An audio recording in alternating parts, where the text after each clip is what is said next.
எனக்கு சென்னை போகிறதுக்கு train book பண்ணணும். நான் பையன்கிட்ட சொல்லியிருக்குமா, அவன் சொன்னால் இப்போ கோவை எக்ஸ்பிரஸில் டிக்கெட் இருக்குது, புக் பண்ணி தரேன்னு சொல்லிட்டேன். புக் பண்ணி இப்போ நைட் சொல்லுவான், நைட் 11 மணிக்கு சொல்கிறேன்னு சொல்லியிருக்கா. சொல்லிடுவேன். நாளைக்கு போகணுன்னா போய் பார்க்கலாம். போய் பார்க்கணும். ஏன்னா இந்த மாதிரி சமாச்சாரமெல்லாம் எனக்கு பார்க்குறதுக்கு பயமாக இருக்குது. அதுக்கு என்னம்மா பண்ணுறது? இப்போ ஹார்ட் ஓப்பன் சர்ஜரி அப்படின்னா ரத்த குழாயில் அடப்பு வந்து பார்க்குறதுக்கு பயமாக இருக்குமல்ல. எனக்கு போய் பயமாக இருக்குது. ஒரு ஆபரேஷன் பண்ணி பார்த்துட்டு நான் சொல்கிறது, ஒரு சின்ன ஒரு கீரலோ ஒரு தையலோ ஏதோ போடுறதுனால அது பார்த்தாலே எனக்கு பயமாக இருக்குது. உனக்கு பயமாக இருக்கு? இந்த காலத்துல மேலே மண்டை மூளை எடுத்துட்டு வேறு மூளை வச்சு விட்டுருவாங்க. பண்ணுறாங்க. ஆமாம், அது எல்லாம் இது நேராக பார்க்கணுன்னா எனக்கு கொஞ்சம் பயமாக இருக்குது. என்ன நேரம் அவர் ஆப்ரேஷன் பண்ணி வந்து படுத்துருக்கார் பெட்டில், நீ அதான் பார்க்குறேன். அவர் ஆப்ரேஷன் பார்க்குறதுக்கு பயமாக இருக்குது. அதே பார்க்குற பயமாக இருக்குது. அப்புறம் போகணுங்கிற அப்புறம் இங்கே வந்து மாதிரி எனக்கெல்லாம் பயம் இருக்குது. இந்த மாதிரி நோய் வந்ததுன்னா கஷ்டம் தானே. நோய் வராமல் பார்த்துக்கோன்னா நம்ம உடம்பை எப்படி வச்சுக்கோணும். அவங்க நல்லா தான் வச்சிருக்கிறாரு, இப்படி திடீர்னு வந்திருக்குது. என்ன பண்ணுறது மனுஷனுக்கு? என்ன பண்ண சொல்லு, நீயே சொல்லு. அதுதான் ஆயிலெல்லாம் நிறைய கம்மி பண்ணி சாப்பிடணுங்கிறது. நீங்கள் ஒவ்வொரு தடவை இஷ்டத்துக்கு சௌரியமாக 70 வயசு எனக்கு பற்றி சொல்கிறேன். 70 வயசு ஆகணும். அதுக்கப்புறம் போனான்னா போயிருந்தா இல்லை, போனா இருந்தா இல்லை. நம்ம ஓரளவு அவர் 40 வயசு இருக்கார், அவர் போகிறது தப்பு இல்லை. நான் தான் போகணுங்கிறேன். 40 வயசுல இருக்கிறவருக்கு இந்த மாதிரி வந்திருக்குதா? அவர் எவ்வளவு கஷ்டப்படுறாரு.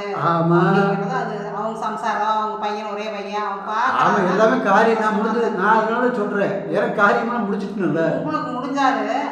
இப்ப அவங்க வீட்டுல அவங்கள பாக்குறதுக்கு அவங்க சம்சாரத்துக்கு எல்லாம் கஷ்டமா தானே இருக்கு. ஆமா, இப்ப அதுக்கு நான் என்ன பண்ண சொல்றேன், என்ன பண்ணோம்னா எல்லாருமே பொதுப்படையா நான் சொல்றது என்ன, இந்த ஆயில் இந்த மாதிரி சேராதெல்லாம் நம்ம கம்மி பண்ணிக்கிறது நல்லதா. இந்த பீஸா தோசை இதெல்லாம் சாப்பிட்றாங்களா, அதெல்லாம் ஆயில் ஜாஸ்தியா. அதெல்லாம் ஆமா, என்னென்னமோ சொல்றாங்க. ரத்த குழாயில கொழுப்பு அடைச்சு இந்த மாதிரி பிரச்சனை வந்துருச்சு. அந்த மாதிரி கொழுப்பு வர்ற இதெல்லாம் நம்ம கம்மி பண்றது ரொம்ப நல்லது. அதுக்கு தான் சிறுதானிய உணவு, அந்த உணவு, இந்த உணவுன்னு எல்லாம் சொல்றாங்கல்ல. என்னமோ அந்த காலத்துல ஒன்றும் வேண்டாம், பழைய சோறு, ஒரு பச்சை மிளகாய் கடிச்சிட்டு ஒரு பச்சை வெங்காயத்தை வச்சு சாப்பிடுவோம். அவ்வளவு நல்லா இருக்கு. அவங்க 75 வயசு இருந்தாங்க. 75 90 வயசுக்கு மேலேயே இருந்தாங்க. உங்க அம்மால இருந்திருக்குது இல்லையா? ஆமா, அப்பா அம்மா தாத்தா பாட்டி எல்லாம் இருந்திருக்கிறாங்க அந்த மாதிரி. இப்ப என்னன்னா இந்த மாதிரி நோய் எல்லாம் இப்பதான் வருது. என்ன நோயே தெரியறது இல்லை. அந்த மாதிரி டென்ஷன் ஆகி போச்சு. இவரு நிறைய சம்பாதிக்கணும்னு மெட்ராஸ் வந்து என்னென்னமோ நிறைய காலேஜ் எல்லாம் கட்டி விட்டுருப்பாராட்டு இருக்குது. ஆமா, எல்லாம் பண்ணியிருக்கிறாரு. காலேஜ் இல்லை, ஸ்கூல் என்னமோ கட்டியிருப்பாங்களாட்டு இருக்குது. அது நம்மளுக்கு கரெக்டா தெரியாது. சரி, பண்ணியிருக்கிறாங்க. அப்புறம் நிறைய சம்பாரிச்சும் இருக்கிறாங்க. நிறைய வேலைக்கு ஆள் போட்டு எல்லாம் பண்ணி டென்ஷனாகவும் இருக்க மாட்டிருக்குது. ஒரே பையன் நல்லா தான் படிக்க வைக்கிறாங்க. இருந்தாலும் கஷ்டம் தானே பார்க்குறவங்களுக்கு. எல்லாருக்கும் கஷ்டம். மனக்கு கஷ்டமா. நம்மளுக்கு சின்ன காயமானாலே அது எவ்வளவு பார்த்தா பயமா இருக்குது. அது இந்த மாதிரி எல்லாம் இருக்கிறது ரொம்ப கஷ்டம். அதனால உடம்பு வந்து எப்படி வச்சிருக்கணுமோ அப்படி வச்சிருக்கணும். வயசாகி போச்சுன்னு 70 வயசு ஆயிடுச்சுன்னா உங்களுக்கு 70 ஆச்சுன்ட்டு நீ கண்டதையும் திங்கக்கூடாது. நீங்கள் இருக்க வரையும் நல்லா இருக்கும். நான் தானே பார்த்து கரெக்ட் பண்ணிட்டு இருக்கிறேன்.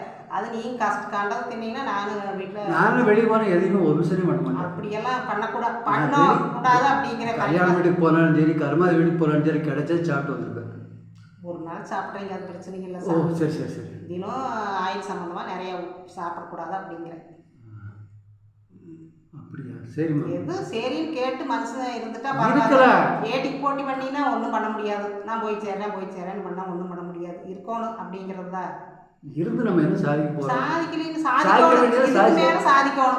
இதுக்கு மேலே என்ன சாதிக்கணும்? இதுக்கு மேலேயும் சாதிக்கணும். 70 வயசுக்கு மேலேயா எதையோன்னு சாதிங்க. எதையோன்னு சாதிக்கிறேன். ஆமாம், சாதிக்க. அப்போ நம்ம வேலை பண்ணிட்டா அது சாதனை தானே. இது எல்லாம் ஆகாத வேலை. இப்போ வந்து நான் சொல்றது என்ன, இப்போ நீங்க இதுக்கு மேல என்னவோ படிக்கணுமா, படிங்க. இல்லைன்னா ஏதோ தொழிலில் இருக்குதுல்ல, ஏதோ பிஸ்னஸ் பண்ணுங்க, ஏதோ பண்ணுங்க. வீட்டில் இருந்துகிட்டே பண்ண முடியுதுன்னா அதெல்லாம் பண்ணிட்டு இருக்கணும். அதை அந்த மாதிரி கொண்டு வரணும். சும்மா நான் அதை கண்டதையும் தின்னுட்டு நான் இப்படித்தான் படுத்து கிடப்பேன் அப்படின்னா அதெல்லாம் ஆகாது. நீயாவது இந்த மாதிரி கேட்டு கொஞ்சம் நடக்கும். சரி.